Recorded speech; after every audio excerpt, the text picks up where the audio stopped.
क्या तुम विश्वास करोगे कि दो लोग बिना किसी चोट के, बिना किसी जहर के सबूत के एक पहाड़ी पर मरे हुए पाए गए और उनके चेहरे पर थे लोहे के बने हुए अजीबो गरीब मास्क। ना कोई गवाह, ना कोई सबूत। पास में पड़ा था सिर्फ एक सीक्रेट नोट जिसमें लिखा था कैप्सूल खाओ, मास्क पहन लो और सिग्नल का इंतजार करो। आखिर वो किस सिग्नल का इंतजार कर रहे थे? किसी एलियंस का, कोई खतरनाक एक्सपेरिमेंट का, या कुछ ऐसा जो इंसानी समझ से परे है? आज की वीडियो में हम जानेंगे दुनिया के सबसे अजीब केस के बारे में, लीड मास्क केस। 20 अगस्त 1966 ब्राजील।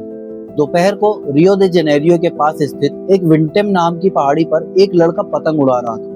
तभी उसकी नजर दो आदमियों की डेड बॉडीज पर पड़ी। उसने पुलिस को इन डेड बॉडीज के बारे में इन्फॉर्म किया। पुलिस ने उन दोनों डेड बॉडीज की पहचान की। उनमें से एक का नाम था मैनुअल परेरा दा क्रूज और दूसरे का नाम था मिगुएल जोस वियना। दोनों इलेक्ट्रॉनिक्स टेक्नीशियन थे, बिल्कुल नॉर्मल लोग, लेकिन उनकी हालत बिल्कुल नॉर्मल नहीं थी। जब पुलिस ने जांच की तो कुछ बेहद अजीब चीजें सामने आई, जैसे कि दोनों ने सूट पहना हुआ और सूट के ऊपर रेनकोट भी पहना हुआ, और सबसे डरावनी चीज, उनकी आंखों पर थे लीड मेटल के बने हुए मास्क, जैसे किसी तेज रोशनी से बचने के लिए बनाए गए। लेकिन सवाल ये है कि आखिर उन्हें किस चीज से अपनी आंखें बचानी थी? पुलिस को उनकी जेब से एक नोट भी मिला जिसमें लिखा था 4:30 बजे तय जगह पर पहुंचो, 6:30 बजे कैप्सूल खाओ और उसके इफेक्ट के बाद मास्क पहन लो और सिग्नल का इंतजार करो। ये नोट आज भी उस केस का सबसे बड़ा रहस्य। कैसा कैप्सूल, कैसा सिग्नल और मास्क क्यों?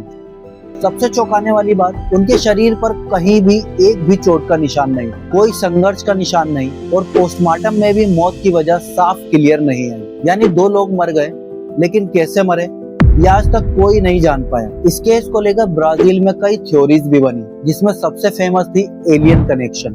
कुछ लोगों का मानना है कि वो एलियन से संपर्क करने की कोशिश कर रहे थे, मास्क किसी तेज रोशनी से बचने के लिए और सिग्नल शायद किसी यूएफओ का था। दूसरे लोग मानते हैं कि वो कोई खतरनाक एक्सपेरिमेंट कर रहे थे। वो दोनों इलेक्ट्रॉनिक्स और साइंस में इंटरेस्ट रखते थे। हो सकता है उन्होंने कोई ड्रग लिया हो या किसी अजीब एक्सपेरिमेंट का हिस्सा बने हो जो उनकी मौत का कारण बना। तीसरी थ्योरी है इसमें स्पिरिचुअल रिचुअल। ब्राजील में स्पिरिटिज्म जैसी मान्यताएं काफी फेमस है। कुछ लोगों का ये भी मानना है कि वो शायद आत्माओं से संपर्क या एस्ट्रल ट्रेवल करने की कोशिश कर रहे थे। लेकिन ये सारी थ्योरीज सिर्फ थ्योरीज ही रही, किसी भी चीज का पक्का सबूत नहीं मिला। सालों बीत गए, लेकिन ये केस आज तक अनसुलझा ही रहा। न कैप्सूल का पता चला, न सिग्नल का, न उन दोनों की मौत की असली वजह का। तो आपको क्या लगता है, ये कोई एलियंस का मामला था या कोई खतरनाक साइंटिफिक गलती? कमेंट्स में जरूर बताना, और ऐसी ही वीडियो रेगुलर देखने के लिए चैनल को सब्सक्राइब जरूर करना।